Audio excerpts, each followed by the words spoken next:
لم يكن الذين كفروا من أهل الكتاب والمشركين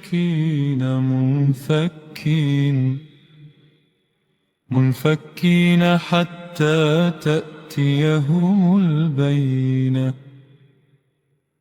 رسول من الله يتلو صحفا مطهرة فيها كتب قيمة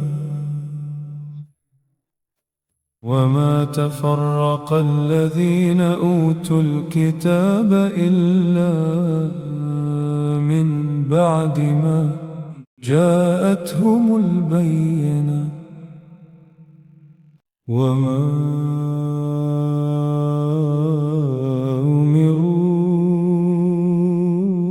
أمروا إلا ليعبدوا الله مخلصين له الدين حنفاء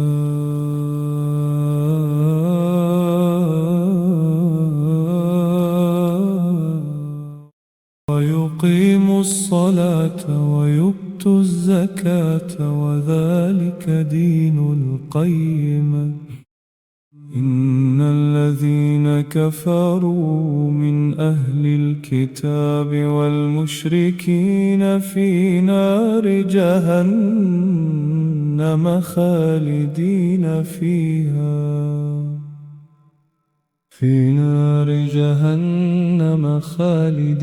فيها أولئك هم شر البرية إن الذين آمنوا وعملوا الصالحات أولئك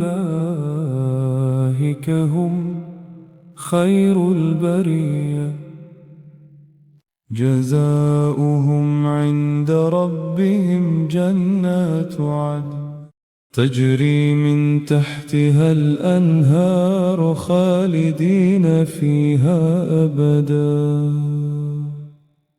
رضي الله عنهم ورضوا عنه ذلك لمن خشي ربه. Ada momen-momen dalam Al-Quran ketika Allah berbicara bukan hanya kepada hati orang beriman, tetapi kepada seluruh perjalanan sejarah manusia. Surah Al-Bayyinah adalah salah satunya, sebuah surah yang hadir seperti fajar yang pecah setelah malam panjang yang penuh penantian. Para ulama juga menyebutnya surah Lam Yakun, diambil dari kata pembukanya. Surah ini turun di Madinah, namun pesannya melampaui setiap zaman, setiap umat, dan setiap jiwa yang pernah memilih atau menolak untuk berpaling kepada kebenaran. Dalam hanya 8 ayat, surah ini meletakkan di hadapan kita persimpangan paling menentukan yang bisa dihadapi manusia. Pilihan antara kejelasan dan penolakan, antara menerima cahaya saat ia datang, atau kembali bersembunyi dalam bayang-bayang nyaman dari apa yang sudah biasa kita kenal. Mari kita duduk bersamanya perlahan dan biarkan ia berbicara. Lam yakunil lazina kafaru min ahlil kitabi wal musyrikina munfakkin hatta ta'tiyahumul bayyinah. Orang-orang kafir dari ahli kitab dan kaum musyrik tidak akan meninggalkan kesesatan mereka sampai datang kepada mereka bukti yang nyata. Surah ini dibuka dengan pengamatan yang sangat kuat, hampir seperti dakwaan, namun tanpa kebencian. Allah memberitahu kita bahwa orang-orang yang kafir, baik dari kalangan ahli kitab maupun kaum musyrik Arab, tidak akan keluar dari kekafiran dan kebingungan mereka sampai datang bukti yang jelas kepada mereka. Kata yang digunakan adalah munfakin, yang membawa makna terlepas atau terbebas, seakan mereka terikat kuat dalam keadaan mereka.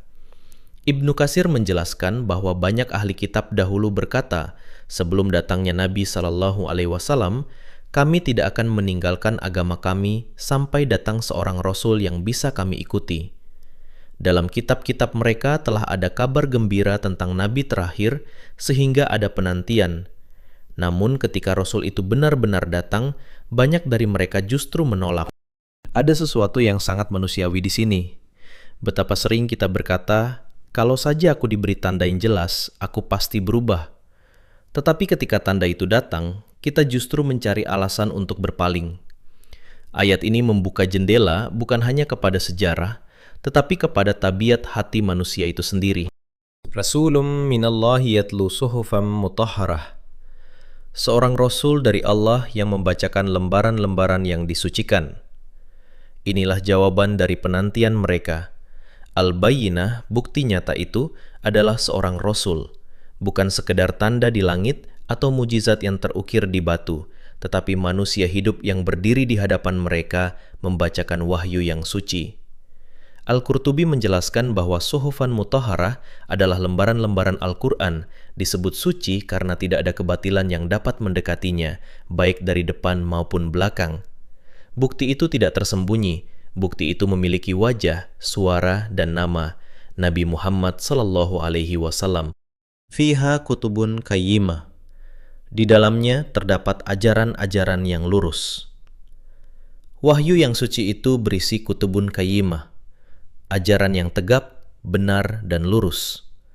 As-Sa'di menyoroti akar kata qayyim, sesuatu yang kokoh, berdiri, lurus, tidak menyimpang.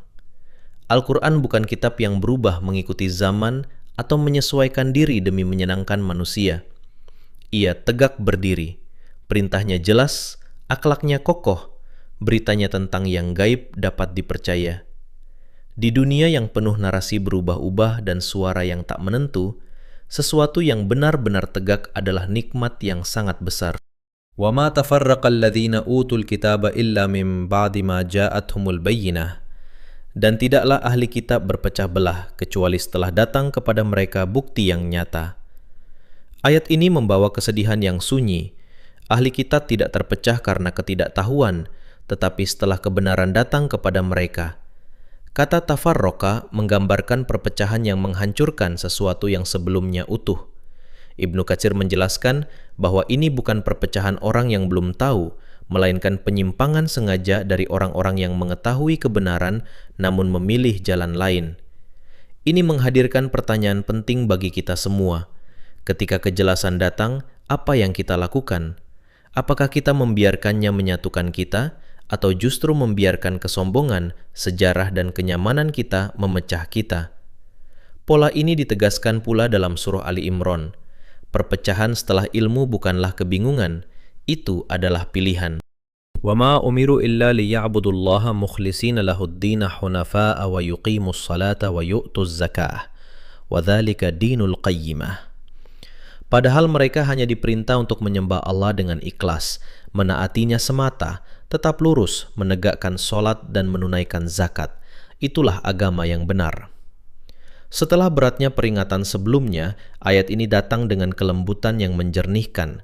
Ternyata inti agama tidak pernah rumit. Sembahlah Allah semata, ikhlaslah, berpalinglah dari kebatilan menuju kebenaran, dirikan sholat, tunaikan zakat, itulah agama yang lurus. As-Sa'di menyebut ayat ini sebagai salah satu ayat paling menyeluruh dalam Al-Quran, karena ia merangkum seluruh dimensi lahiriah dan batiniah iman. Secara lahir, sholat dan zakat. Secara batin, keikhlasan dan hati yang hanya condong kepada Allah. Nabi SAW bersabda, "Beribadahlah kepada Allah seakan-akan engkau melihatnya, dan jika engkau tidak melihatnya, maka sesungguhnya Dia melihatmu." Itulah ikhlas dalam bentuk paling murni, dan itulah agama yang benar.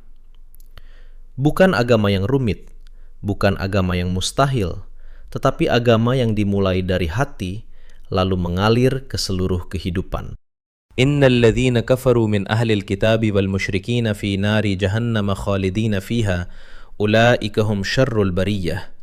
Innal ladzina amanu wa 'amilus shalihat ulaika hum khairul bariyah. Sesungguhnya orang-orang kafir dari ahli kitab dan kaum musyrik berada di neraka jahanam, kekal di dalamnya. Mereka adalah seburuk-buruk makhluk. Dan sesungguhnya orang-orang yang beriman dan beramal saleh, mereka adalah sebaik-baik makhluk. Kini surah ini menyampaikan keputusan paling tegas. Kata Al-Bariyah mencakup seluruh manusia. Dan Al-Quran membuat kontras yang sangat tajam. Mereka yang menolak bukti nyata setelah datang disebut syar Al-Bariyah, seburuk-buruk makhluk. Sedangkan mereka yang beriman dan beramal soleh disebut khair al-bariyah, sebaik-baik makhluk. Yang sangat dalam di sini adalah keseimbangannya. Jika bukti yang jelas telah datang, jika agama ini begitu sederhana dalam tuntutannya, ikhlas, sholat, zakat, jika penolakan terjadi bukan karena tidak tahu tetapi karena pilihan, maka konsekuensinya pun menjadi sangat adil. Mengetahui kebenaran lalu berpaling bukan perkara kecil, dan menerima kebenaran lalu hidup dengannya juga bukan perkara kecil. Itulah derajat tertinggi manusia. Jazaohum 'inda rabbihim jannatu 'adnin tajri min tahtiha al-anhar khalidina fiha abada. Balasan mereka di sisi Tuhan mereka adalah surga-surga Adn yang mengalir di bawahnya sungai-sungai. Mereka kekal di dalamnya selamanya. Radiyallahu anhum wa radu an. Dzalika liman khasyya rabbah. Allah ridho kepada mereka dan mereka pun ridho kepadanya. Itulah bagi orang yang takut kepada Tuhannya. Surah ini ditutup dengan salah satu kalimat paling indah dalam Al-Quran. Balasan orang beriman bukan sekedar surga dengan sungai-sungainya, walaupun itu sendiri sudah luar biasa. Balasan terbesar adalah keadaan saling ridho. Allah ridho kepada mereka, dan mereka pun ridho kepadanya. Bayangkan maknanya. Sang pencipta langit dan bumi, pemilik seluruh kekuasaan dan keberadaan, memandangmu dan berfirman, "Aku ridho kepadamu." Dan engkau memandang seluruh hidupmu, segala ujian, luka, perjuangan, dan ketaatan, lalu merasa sepenuhnya ridho atas semuanya. Ridho timbal balik antara yang maha besar dan hambanya adalah puncak takdir manusia. Al-Qurtubi menyebutnya sebagai nikmat terbesar surga, bahkan melebihi taman dan sungainya. Dan kuncinya adalah, itulah bagi siapa yang takut kepada Tuhannya. Khasyiyah bukan sekedar rasa takut, tetapi rasa dentar penuh pengagungan dari orang yang benar-benar mengenal Allah. Ia adalah cara hidup, berjalan di dunia dengan hati-hati, tulus, dan selalu sadar bahwa Allah melihat. Surah Al-Bayyinah pada intinya adalah surah tentang respon. Bukti yang nyata telah datang. Pertanyaannya bukan lagi, apakah kamu menerima kebenaran, tetapi apa yang kamu lakukan ketika kebenaran itu datang. Surah ini mengingatkan bahwa inti agama sangat sederhana. Ikhlas kepada Allah, sholat yang menjaga hati tetap terhubung, dan zakat yang menjaga tangan tetap terbuka. Bukan kerumitan yang menghalangi manusia dari Islam, tetapi ego, kesombongan, hati yang lebih nyaman dalam gelapnya sendiri daripada cahaya yang menuntut perubahan. Namun surah ini juga membawa kabar besar. Mereka yang menerima kebenaran dan hidup dengannya, meski tidak sempurna tetapi tulus, dengan usaha terbaik dan hati yang takut kepada Allah, mereka adalah sebaik-baik makhluk. Dan akhir mereka bukan hanya surga, tetapi keridhaan Allah. Dan keridhaan Allah itu akan membuat setiap pengorbanan, setiap kesulitan, setiap malam panjang dalam doa, dan setiap kejujuran yang berat terasa seakan tidak pernah mahal. Semoga Allah menjadikan kita termasuk orang-orang yang menerima bukti yang nyata dengan hati terbuka. Semoga Dia menjadikan kita termasuk hamba yang beribadah dengan ikhlas, condong kepada kebenaran, memberi dari apa yang Allah titipkan, dan berjalan di dunia ini dengan rasa takut penuh cinta kepadanya. Dan semoga Allah ridho kepada kita, dan semoga kita pada pertemuan agung itu ridho kepadanya. Wallahu a'lam.